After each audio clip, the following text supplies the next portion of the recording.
ఒక సర్వే ఒక సర్వే వచ్చింది శ్రీనివాస్ గారు.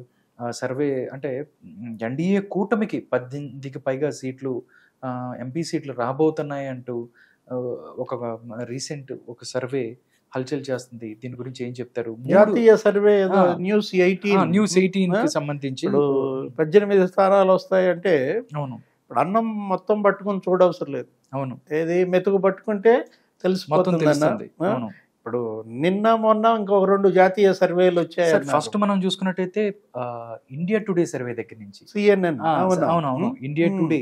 ఆఫ్టర్ దట్ మనం చూస్తే ABP C voter and ABP. ఇప్పుడు మనం చూసుకున్నట్టయితే న్యూస్ 18. అంటే ఇప్పుడు జగన్మోహన్ రెడ్డి పరిపాలన వైఫల్యాల గురించి సర్వేలు అవసరం లేదు. ఎందుకని కళ్ళ ముందు స్పష్టంగా కనపడుతున్నాయి అన్నమాట. ఇప్పుడు తీవ్రమైనటువంటి వ్యతిరేకత జగన్మోహన్ రెడ్డి పైన ఉంది. అది ఆయన స్వయంకృత అపరాధమే. దేనిలోనూ ఆయన సక్సెస్ కాలేకపోయారు. ఒక ఫెయిల్యూర్ సీఎంగా మిగిలాడు అన్నమాట. 151 మంది ఎమ్మెల్యేలతో అద్భుతమైనటువంటి మ్యాండేట్ జగన్మోహన్ రెడ్డికి ఇచ్చినప్పుడు దాన్ని నిలబెట్టుకునేలాగా ఆయన ముఖ్యమంత్రిగా ప్రమాణ స్వీకారం చేసినప్పుడు ఒక మంచి సీఎం అనిపించుకుంటాను 6 నెలల్లో అన్నటువంటి జగన్మోహన్ రెడ్డి కనీసం ఆ దిశగా చేపట్టినటువంటి ఒక చర్య లేదు. అభివృద్ధి కార్యక్రమాలన్నీ అడ్డుకున్నాడు. గత ప్రభుత్వం చేసినటువంటి అభివృద్ధిని నీరుగార్చాడు. ఇలాంటి పరిపాలన రాష్ట్ర చరిత్రలో కాదు, దేశ చరిత్రలో మనం చూడలేదు. ఓకే. ఇప్పుడు ఒక ప్రాజెక్ట్ కడితే ఆ ప్రాజెక్టు నిర్మాణాన్ని పూర్తి చేస్తే చంద్రబాబుకి పేరు వస్తుందని, పేదల ఇళ్ళు పూర్తి చేసి పేదలకి హ్యాండ్ ఓవర్ చేస్తే చంద్రబాబుకి పేరు వస్తుందని పాడు పెట్టినటువంటి పాలకులను మనం చూసామా? వీళ్ళ నాన్నే తీసుకుందాం, రాజశేఖర్ రెడ్డి.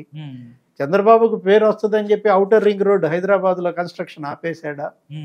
శంషాబాద్ ఎయిర్పోర్ట్ కన్స్ట్రక్షన్ ఆపేశాడా రాజశేఖర్ రెడ్డి? ఎక్కడ ఆపలేదు. ఇప్పుడు వాటికి ఫౌండేషన్స్ వేసింది చంద్రబాబు, అవును, కానీ ఇనాగరేట్ చేసింది రాజశేఖర్ రెడ్డి. ఆ శిలాఫలకం మీద మీరు శంషాబాద్ ఎయిర్పోర్ట్కి వెళ్తే రాజశేఖర్ రెడ్డి, మన్మోహన్ సింగ్ అవి ఉంటాయి. చంద్రబాబు కట్టినటువంటి పోలవరం 72% పూర్తి చేసినప్పుడు ఆ మిగతా 28% కూడా కంప్లీట్ చేసి ఉన్నట్లయితే ఇవాళ చరిత్రలో మిగిలిపోయేవాడు జగన్మోహన్ రెడ్డి. చంద్రబాబు కట్టినటువంటి టిడ్కో ఇళ్ళు పేదలకు ఇవ్వకుండా పాడుపెట్టారు. పేదల ఇళ్ల నిర్మాణం సంవత్సరానికి 5 లక్షల చొప్పున 5 ఏళ్లలో 25 లక్షలు కడతానన్నాడు. కనీసం 5 ఏళ్లలో 5 లక్షలు కట్టాడా? కట్టకపోగా చంద్రబాబు కట్టిన ఇళ్ళని పాడు పెట్టారనమాట. అది క్షమించరాని నేరం. ఏది అభివృద్ధి ధ్వంసం అనేది క్షమార్హం కాదనమాట. చేతనైతే నువ్వు కట్టు, అంతేగాని ఎవరో కట్టిందాన్ని కూలగొట్టే హక్కు నీకు లేదు. దానికోసం కాదు కదా నీకు అధికారం ఇచ్చింది.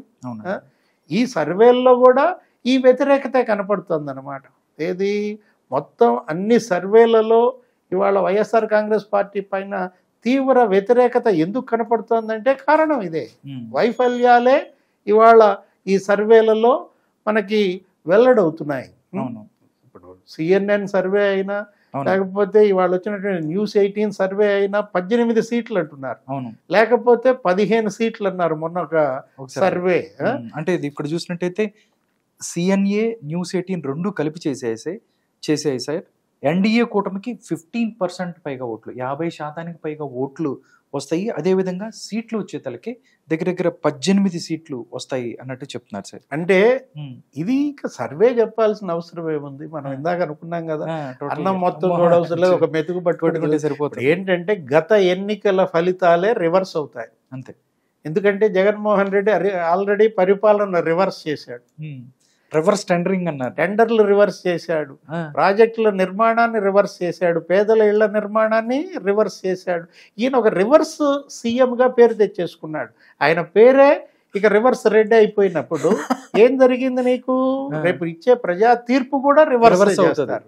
151 23 అన్నది తిరగబడుతుంది. అంతే. 23 జగన్మోహన్ రెడ్డికి వస్తాయి, 151 వాళ్ళకు వస్తాయి. అంతే. మొన్న జరిగిన పార్లమెంట్ ఎన్నికలు కూడా అదే. 22 జగన్మోహన్ రెడ్డికి ఇచ్చారు, 3 తెలుగుదేశంకి ఇచ్చారు. ఈసారి ప్రజలు ఏం చేస్తారు? దాన్ని కూడా రివర్స్ చేస్తారు. 3 వైసీపీకి ఇస్తారు, 22 తెలుగుదేశం, జనసేన, బీజేపీకి ఇస్తారు. ఇది అసలు సర్వే. ఏది? ఇది ప్రజా సర్వే. దీనికి ఇంకా వేరే ఇండియా టుడే అవసరం లేదు, సిఎన్ఎన్ అవసరం లేదు. అతను మరి పరిపాలన రివర్స్ చేశాడు, రాష్ట్రాన్ని రివర్స్ చేశాడు, మొత్తం తలకిందులు చేశాడు. కాబట్టి ఇప్పుడు జగన్మోహన్ రెడ్డినే జనం తలకిందులు చేస్తారు. చేస్తారు. దేవుడి స్క్రిప్ట్ అంటే అదే. దేవుడి స్క్రిప్ట్ ఇది కూడా.